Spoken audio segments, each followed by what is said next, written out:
Halo, saya adalah Gabriel Rite Yoga Pratama, kelas 9D, absen 11. Pada video kali ini, saya akan membuat video ujian praktek.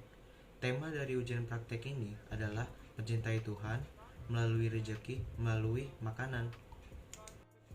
Sebelum melakukan ujian praktek, ada baiknya kita berdoa. Dalam nama Bapa, Putra, dan Roh Kudus. Amin. Ya Tuhan, saya bersyukur sekarang bisa diberi izin untuk mengikuti ujian praktik. Berkatilah agar ujian ini akan lancar dan bisa mendapatkan nilai yang bagus dan memuaskan. Ya Bapa, saya berterima kasih karena telah diberi rahmat berupa kesehatan, rezeki yang cukup. Ya Bapa yang maha baik, saya bersyukur atas berkat-Mu hari ini, kemarin, dan esok. Ya Bapa, berkatilah supaya saya dalam berkecukupan bisa berbuat baik kepada sesama. Dan berkatilah sesama kami ya Tuhan, yang masih belum bisa makan. Berkatilah supaya dilimpahkan berkatnya sehingga ia bisa diberi rezeki. Amin. Dalam Bapa dan Kudus. Amin. Manusia harus bersyukur atas rezeki yang diterimanya. Salah satunya adalah bersyukur atas rezeki berupa makanan sebagai wujud cinta kita kepada Tuhan. Mengutip ayat di Alkitab yang berkaitan dengan rasa syukur atas rezeki dari Tuhan. Ayat yang saya ambil adalah 1 Tesalonika bab 5 ayat 18. Bunyinya adalah, mengucap syukurlah dalam segala hal, sebab itulah yang dikehendaki Allah dalam Kristus Yesus bagimu. Dari ayat yang saya pilih, bahwa kita harus bersyukur dan berterima kasih kepada Tuhan. Kita harus puas atas berkat yang kita dapatkan hari ini. Masih bisa makan, diberi tempat tinggal, dan lain-lain. Dengan ada tugas agama ini, diharapkan kita bisa menjadi lebih baik ke depannya. Dengan membagi-bagikan makanan, seperti layaknya jika tetangga berimpah makanan, dia akan berbagi makanan kepada tetangga lainnya. Lalu disuruhnya orang banyak itu duduk di rumput, dan setelah diambilnya 5 roti dan 2 ikan itu, Yesus mengenangkan ke langit dan mengucap berkat, lalu mengucap-ucapkan roti itu dan memberikannya kepada murid-muridnya. Lalu murid-muridnya membagi-bagikannya kepada orang banyak. Sama seperti ayat itu dalam penerapannya. Yesus mau membagi-bagikan kepada murid-muridnya dan orang banyak. Sehingga kita bisa mencontoh sifat Yesus yang mau berbagi rezeki. Dalam penerapan sabda Yesus, saya sudah melakukan seperti menghabiskan makanan dan berbagi sembako kepada orang lain. Selanjutnya saya akan menjelaskan tentang makanan yang akan saya buat, yaitu asinan Betawi. Menurut Wikipedia, asinan adalah sejenis makanan yang dibuat dengan cara pengacaran melalui pengasinan dengan garam atau pengasaman dengan cuka. Bahan yang diacarkan yaitu berbagai jenis sayuran dan buah-buahan. Di Indonesia, asinan menjadi salah satu hidangan khas seni kuliner Indonesia. Saya akan menjelaskan makna atau simbol makanan tersebut dalam suatu acara. Berikut adalah beberapa nilai luhur yang terkandung dalam penyajian asinan Betawi. 1. Nilai kerajinan. 2. Nilai budaya. 3. Nilai cinta tanah air. 4. Nilai ketelitian. Dalam penyajiannya, biasanya asinan Betawi disajikan ketika ada ulang tahun Jakarta. Asinan Betawi juga disajikan dalam acara pernikahan Betawi. Asinan Betawi menjadi makanan tradisional yang menjadi makanan wajib di tiap acara di Jakarta, seperti pernikahan, acara adat, dan ulang tahun Jakarta. Oke, sekarang kita udah di dapur. Sekarang saya akan menunjukkan alat-alat yang akan digunakan. Di sini alat yang saya gunakan ada spatula, ada pisau, ada sendok, talenan, mangkok kaca, blender, dan panci. Kemudian saya akan menjelaskan tentang alat-alat yang saya gunakan. Sendok dan panci memiliki sifat aluminium, tidak mudah berkarat, kuat dan keras, dan tahan air. Pisau dan blender memiliki sifat stainless steel, tidak mudah berkarat, keras dan tajam. Sifat pegangannya yaitu plastik yang isolator, tahan air dan tidak licin. Mangkuk yang saya gunakan adalah mangkuk kaca. Sifat kaca tahan lama, mudah pecah ketika terjatuh dan terbentur, mudah dibersihkan, dan bersifat konduktor panas. Spatula, sifat silikon yang tahan panas, sulit menyerap air, mudah dibersihkan.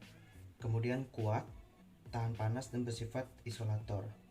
Talenan yang saya gunakan bersifat kayu yang keras, kuat, tahan panas, dan bersifat isolator. Kemudian saya akan mengelompokkan alat-alat yang dipakai ke dalam partikel materi. Unsur aluminium terdapat sendok dan panci atau AL. Unsur logam atau Fe adalah pisau dan blender. Untuk unsur silikon atau Si itu adalah spatula saya. Kemudian senyawa plastik adalah pegangan pisau dan bagian luar dari blender. Kemudian ada unsur dari kaca, yaitu mangkuk kaca. Terus kemudian partikel campuran kayu ada pada talenan. Kemudian saya akan menyebutkan buah yang digunakan serta menjelaskan kandungan gizinya. Di sini saya ada nanas, ada cabai, ada pepaya, ada kedondong, ada jeruk nipis, ada timun, ada mangga, ada bengkoang, ada air, ada gula, dan ada garam. Pada nanas, pepaya, dan bengkoang mengandung magnesium dan vitamin C. Kemudian pada nanas dan bengkoang memiliki karbohidrat, kalsium, fosfor, kalium, protein, dan vitamin B6. Sedangkan kalau di pepaya dan bengkoang terdapat vitamin A. Kemudian spesialnya di nanas terdapat vitamin B9, antioksidan. Kemudian bengkoang terdapat zinc. Kemudian pepaya muda memiliki potasium, vitamin B, vitamin E. Kemudian saya akan menjelaskan fungsi zat gizi pada masing-masing bahan untuk mendukung kesehatan tubuh. Yang pertama, vitamin C akan membantu tubuh untuk memproduksi kolagen yang merupakan protein yang dibutuhkan untuk membantu mencegah kulit keriput, proses penyembuhan luka, menjaga keremajaan kulit, memperlambat proses penuaan, hingga mencerahkan warna kulit. Yang kedua, magnesium menjaga kesehatan tulang, vitamin A untuk kesehatan mata, vitamin B sebagai pemecah nutrisi penting yang masuk ke dalam tubuh dan mengubahnya menjadi energi. Vitamin E adalah salah satu zat gizi yang penting untuk menjaga kesehatan mata, reproduksi, otak, sampai kulit. Potasium juga berperan dalam memecah dan memanfaatkan karbohidrat, membangun protein, membentuk otot, menjaga pertumbuhan tubuh, dan mengontrol keseimbangan asam basa tubuh maupun aktivitas listrik di syaraf dan jantung. Vitamin B6 untuk perkembangan saraf otak. Zinc bermanfaat untuk membantu penyembuhan luka. Fosfor untuk membangun dan memelihara tulang serta gigi. Nutrisi ini juga memainkan peran utama dalam pembentukan DNA dan RNA. Kalium adalah mineral yang dalam tubuh yang mengendalikan fungsi sel saraf dan otot, terutama otot jantung. Kalium juga berperan dalam menjaga keseimbangan cairan tubuh dan mengatur tekanan darah. Kalium untuk kesehatan tulang. Kalsium untuk menjaga kesehatan tulang. Karbohidrat sebagai sumber energi. Antioksidan sebagai antibodi tubuh. Kemudian saya akan menjelaskan sifat-sifat bahan yang saya gunakan selain buah-buahan. Yang pertama, air. Air itu bening, tidak berasa, tidak berbau, untuk menyesuaikan dengan wadahnya. Cairan jeruk atau jeruk nipis, rasanya asam, berbau, mengantarkan listrik jika dilarutkan akan melepaskan ion H+. Gula pasir, rasanya manis, mudah larut dengan air yang temperatur tinggi atau air mendidih. Garam rasanya asin, mengantarkan listrik, mudah larut dalam air jika mendidih dan temperaturnya tinggi. Kemudian saya akan mengelompokkan bahan-bahan yang digunakan ke dalam partikel materi, seperti senyawa air yaitu H2O. Senyawa gula adalah C12H22O11. Senyawa cuka adalah CH3COOH. Senyawa garam adalah NaCl. Kemudian saya akan menjelaskan langkah-langkah yang digunakan untuk membuat asinan. Pertama-tama kalian kupas dulu alat dan bahan. Kemudian kalian akan potong sesuai selera.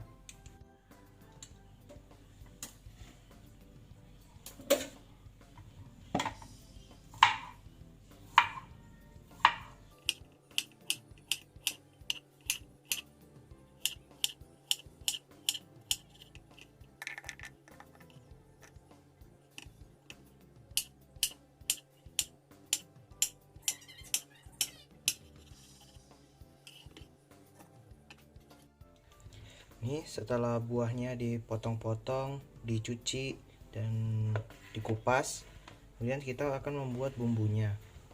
Di sini saya menggunakan cabai. Di sini cabainya sudah saya rebus sehingga tidak akan bau. Kemudian kita ke proses pembuatan bumbu. Di sini cabainya saya taruh semua di sini. Oke. Kita beri sedikit air agar tidak macet.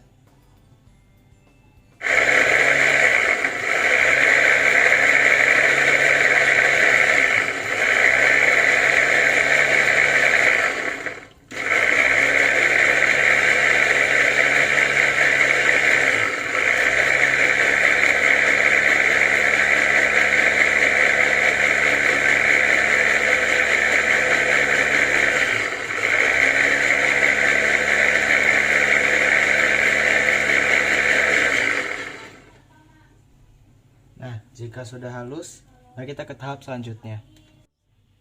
Oke, kita lanjut ke proses pemasakan. Di sini ini ya. Ini cabai yang udah halus nih. Yang sudah halus. Ini kita masukkan ke panci. Kemudian kita tuang air secukupnya. Kemudian kita tambahkan 1 teh garam.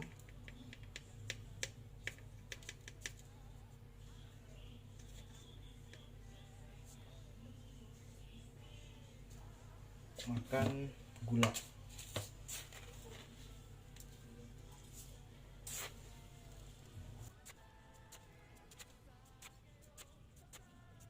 Kemudian nyalakan kompor. Ini sambil kita aduk-aduk ya. Kalau sudah benar-benar matang, kita matikan dan tunggu sampai dingin. Nah, ini setelah dingin, ini kita kasih cuka ya.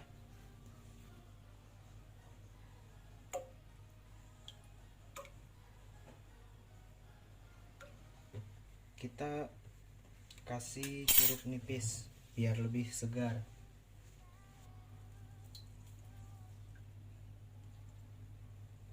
Kita aduk lagi. Ini kita bisa cobain, kalau misalnya ada yang kurang bisa ditambahin. Rasanya sudah segar. Sekarang tinggal kita masukin ke buahnya. Nah, ini tempatnya saya sudah bikin jadi 2 agar tempatnya tidak terlalu besar dan muat. Ini kemudian kita tinggal tuang dengan kuahnya secara merata ya.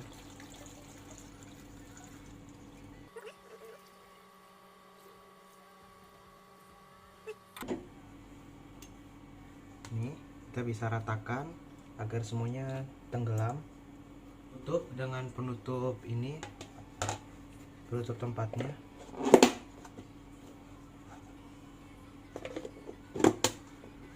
Kemudian ini kita simpan di lemari es minimal 1 jam.